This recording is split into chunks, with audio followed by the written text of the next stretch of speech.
Hello guys, welcome. इस video में guys हम लोग देखने वाले हैं डायनेमिक रेंडरिंग। पिछली वीडियो में गाइस हम लोगों ने समझा था स्टैटिक रेंडरिंग, करेक्ट। तो चलते हैं। Dynamic rendering is a server rendering strategy where routes are render when user request the route. तो डायनेमिक रेंडरिंग में क्या होता है, जब आप रिक्वेस्ट करते हो ना, जब आप रिक्वेस्ट करते हो किसी भी राउट को एंड वो राउट डायनेमिक राउट है, तो वो वहां पे उस टाइम पे जनरेट होगा एचटीएमएल उसका, एंड देन आपके पास सर्व होगा। स्टैटिक रेंडरिंग में क्या होता था, वो आपको वहां पे ऑलरेडी जब आप देखते थे बिल्ड फोल्डर वहां पे आपको दिखता था, करेक्ट। बट इस केस में, डायनेमिक रेंडरिंग के केस में ऐसा नहीं होता है।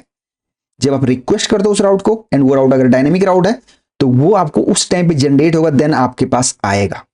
ठीक है, okay. This is helpful when you need display personalised data और information that is only accessible at the time of request, thing like cookies और यूआरएल पैरम। सो ये कहां पे हेल्पफुल होता है, पर्सनलाइज कंटेंट के लिए। ठीक है, फॉर एग्जांपल कि किसी को उस टाइम पे डेटा चाहिए जब उसको वो सर्वर हिट कर रहा है। ठीक है, जब वो सर्वर हिट कर रहा है, फॉर एग्जांपल कि आप ऐसा समझ सकते हो कुकीज और यूआरएल पैरम्स। ठीक है, ओके।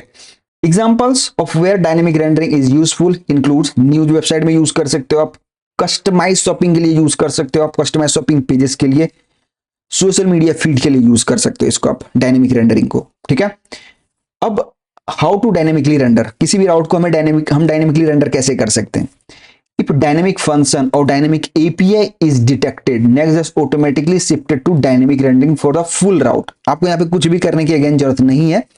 अगर आप किसी भी राउट में डायनेमिक फंक्शन और डायनेमिक एपीआई यूज करते हो, अब ये क्या होता है अभी आपको बताऊंगा, करते हो तो ये वो जो राउट होगा ऑटोमेटिकली डायनेमिक राउटिंग में शिफ्ट, डायनेमिक रेंडरिंग में शिफ्ट हो जाएगा।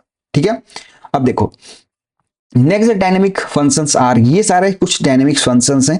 अगर आप इस फंक्शन को किसी भी राउट में यूज करते हो तो वो राउट डायनेमिक रेंडरिंग में होगा। ठीक है, फॉर एग्जांपल की कुकीज हेडर ऑलरेडी हमने यूज किया हुआ है, करेक्ट।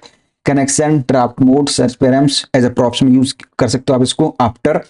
सो अगर आप इनमें से कुछ भी यूज करते हो ना, तो ये जो फंक्शंस हैं डायनेमिक फंक्शंस हैं, एंड अगर इसको नेक्स्ट किसी भी राउट में देखता है तो वो जो राउट होगा पूरा राउट डायनेमिकली रेंडर करेगा।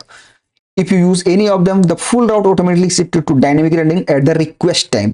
ठीक है, तो वो जब आप रिक्वेस्ट करोगे तभी आप उस राउट को वहां पे आपके पास उसका एचटीएमएल जनरेट होके आएगा।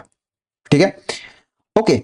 तो एक काम करते हैं, हम लोग यहाँ पे आते हैं, एक काम करते हैं हम लोग, हमने अबाउट में आते हैं। ठीक है, आपको अगर याद होगा इस, तो हम लोगों ने कुकीज यूज किया था, करेक्ट। तो एक काम करते हैं हम लोग कुकीज को यहाँ यूज कर लेते हैं हम। ठीक है, is equal to await cookie, ठीक है, जो कि नेक्स्ट हेडर से आएगा, करेक्ट। एंड इसको हम लोग असिंक बना देते हैं। ठीक है, असिंक फंक्शन, एंड इसको हमने अवेट करके इसको यूज कर ले। एक काम करते हैं कुकी डेटा, ठीक है, एंड यहाँ पे कहते हैं कंसोल डॉट लॉग, इसको रख भी सकते हैं कुकी डेटा डॉट गेट। तो हमने सहित एक काम करते हैं, चलते हैं ब्राउजर में। ठीक है, हमने एप्लीकेशन में सेव किया होगा, यहाँ पे देखो एबीसीडी है, करेक्ट। ये हमने ऑलरेडी यूज किया था पिछले वीडियोस में, एबीसीडी कर दिया मैंने। अब ये जो राउट होगा ना, ये डायनेमिकली रेंडर होगा। ठीक है, अब देखो एक काम करते हैं, तो हम लोग एक काम करते हैं, इसका बिल्ड बनाते हैं एंड देन चेक करते हैं वहां पे। ठीक है, तो टर्मिनल में चलते हैं एंड npm रन बिल्ड। ठीक है, एक चीज और देखना, जो डायनेमिक राउट का जो साइन होता है वो भी डिफरेंट होता है, देखना अभी आपको दिखाता हूँ।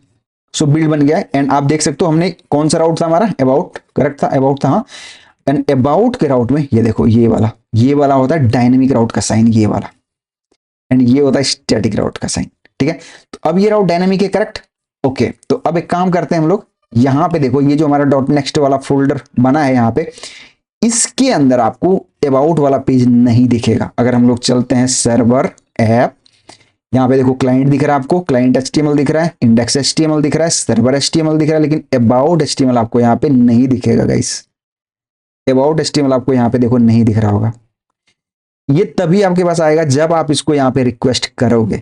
ठीक है, देखो अब इसको करते हैं npm रन स्टार्ट।